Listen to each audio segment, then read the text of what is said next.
Hello students, welcome back. I am Dr. Chetna Kumawat and today we are going to understand working capital management, in which we will cover some very important topics such as significance of adequate working capital, effects of excessive or redundant working capital, and of course determinants of working capital. So let's get started. An organization's profitability to a large extent depends on the quantum of working capital available to it. Adequate working capital is a source of energy to any business organization. That is why it has been said that no single error in financial planning can work greater harm to a corporation than a failure to provide for adequate working capital. Adequate working capital provides the following advantages to a business enterprise. Number 1. Prompt payments to suppliers and benefit of cash discount. Adequate working capital enables a firm to pay its suppliers immediately, resulting in regular supply of raw materials and thereby continuous production. Moreover, the firm can avail the advantage of cash discount by paying cash for the purchase of raw material and merchandise, or can make seasonal purchase in bulk when prices are lower. Number 2. Adequate dividend distribution. Firms short of working capital plug back their profits in the business to make up the deficiencies of working capital. Such firms cannot distribute adequate dividend to its shareholders despite sufficient profits. On the contrary, if a firm has adequate working capital, it can declare and distribute enough dividend when there are sufficient profits. This creates satisfaction among shareholders and brings stability in the market value of shares. Number 3. Increased goodwill and debt capacity. In business, promptness in payments to third parties creates goodwill and increases the debt capacity of the concerned firm. It enables a firm to raise loans wherever needed without any difficulty. Sound goodwill and high debt capacity also help in providing uninterrupted flow of production. Number 4. Easy loans from banks. A firm having adequate working capital and liquid assets can arrange loans from the banks on easy and favorable terms, because the excess of current assets over current liabilities provides a good security for the unsecured loans. Banks favor in granting seasonal loans too, if business has a good credit standing and reputation. Number 5. Increased efficiency. Adequate working capital has psychological effect on the directors and executives of the firm, as it motivates them to work vigorously. Moreover, by a timely payment of wages to employees, they work with more confidence and vigor. Thus, adequacy of working capital creates an environment of security, confidence, high morale, and increases overall efficiency in the business. Lastly, increase in fixed assets productivity. Adequate working capital increases the productivity or efficiency of fixed assets in the business. For instance, if raw material, labor, etc. are not available in required quantity, the machines will not work to full capacity. Without working capital, fixed assets are like a gun which cannot shoot as there are no cartridges. It is therefore said that the fate of large-scale investment in fixed assets is often determined by a relatively small amount of current assets. Now let's understand effects of excessive or redundant working capital. Excess or redundant working capital refers to idle funds which do not earn any profit for the firm. Whereas inadequate or shortage of working capital not only harms the profitability of the firm but creates hurdles in production and increases inefficiency. Therefore, it is said inadequate working capital is disastrous whereas redundant working capital is a criminal waste. In brief, a firm may suffer following disadvantages from the redundant or excess working capital. Unnecessary stockpiling. Redundant working capital or surplus money may lead to unnecessary purchasing and accumulation of inventories, causing more chances of mishandling of inventories, theft, waste, losses, etc. Defective credit policy. Excessive working capital implies excessive debtors and defective credit policies. This causes higher incidence of bad debts that ultimately affects profits of the firm. Managerial inefficiency.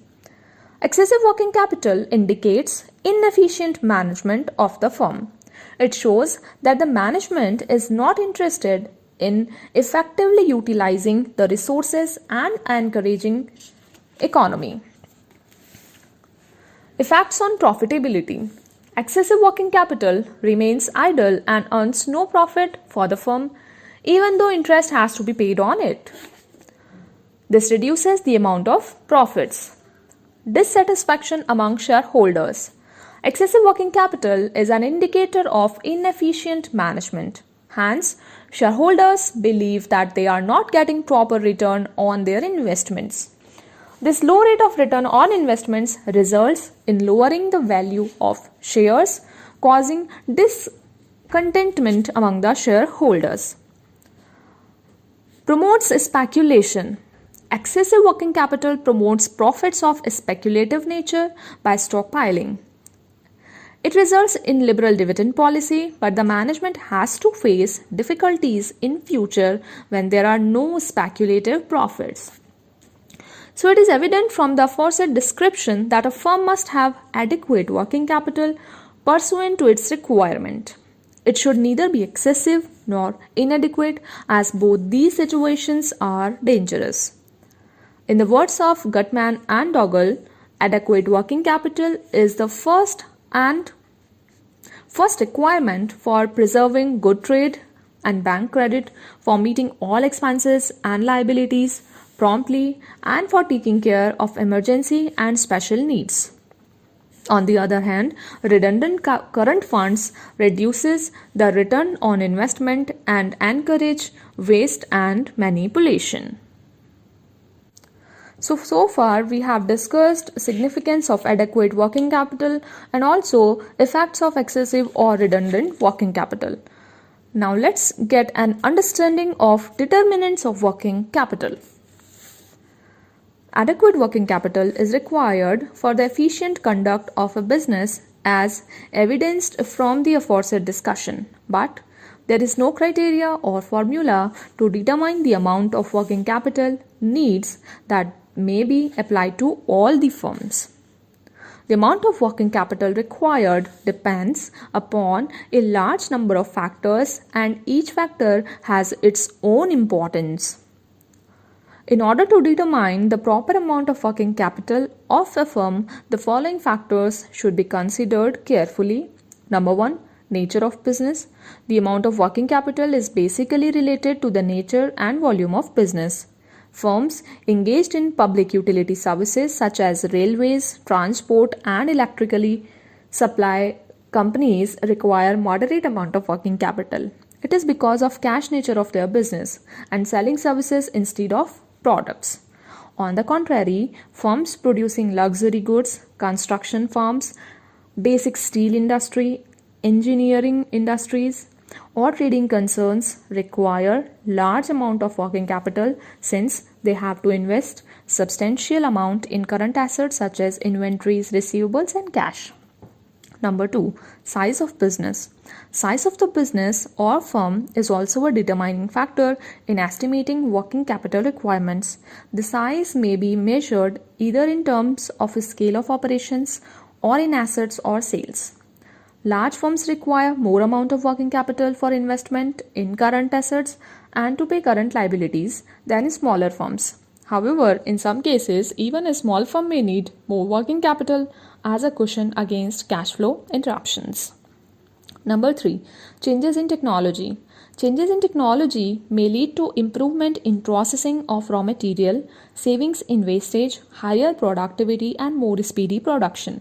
All these improvements enable the firm to reduce investment in inventories. Thus, technological changes affect the requirement for working capital. If a firm decides to go for automation, it will reduce the requirements for working capital. If the firm adopts labor-intensive process, the requirement for working capital will be larger. The shorter is the manufacturing process due to use of improved technology, the lesser will be the requirements of working capital. Fourth, length of operating or working capital cycle. As explained in operating cycle concept of working capital, the amount of working capital depends upon the length or duration of operating cycle. The speed with which the operating cycle is completed determines the amount of working capital. The larger is the period of operating cycle, the more is the investment in inventories and wage bills. For instance, a firm manufacturing an aircraft requires a larger amount of working capital than a firm producing confectionery. Fifth, seasonal nature of business. In certain industries, demand is subject to wide fluctuations due to seasonal characteristics or production policies. The working capital requirements of such industries vary with seasonal variations. Number 6. Firm's credit policy. Credit policy of the firm also has an impact on the working capital needs. A firm following liberal credit policy and thus granting credit facilities to all customers without evaluating the creditworthiness will require more working capital to carry book debts. Terms of purchase and sale. The terms of purchase and sale followed by the firm also affect the quantum of working capital. A firm buying raw materials and other services on credit and selling the finished goods on cash basis will require less investments in current assets. On the other hand, a firm which purchases raw material on cash basis but sells the finished products on credit basis will need larger amount of working capital. Number 8. Business cycles. Business cycles refer to alternate expansion and contraction in general business working capital or activities. In a period of boom, when the business is prosperous, there is need for larger amount of working capital due to increase in sales and rise in prices of raw materials. The expansion of business units caused by the inflationary conditions creates demand for more working capital. On the contrary, in a period of depression, the business contracts, sales declines, and a large amount of working capital is logged as inventories remain unsold and the book debts uncollected. In such cases, shortage of working capital develops and the firm requires more working capital.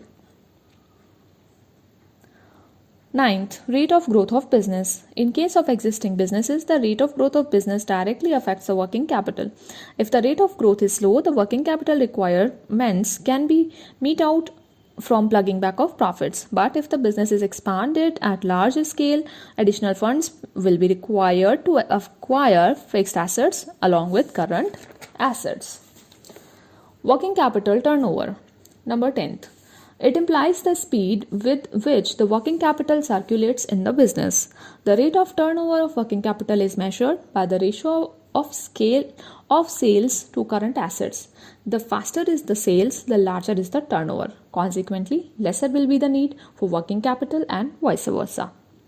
11th, profit margin. The amount of working capital required in a firm also depends upon its profit margin.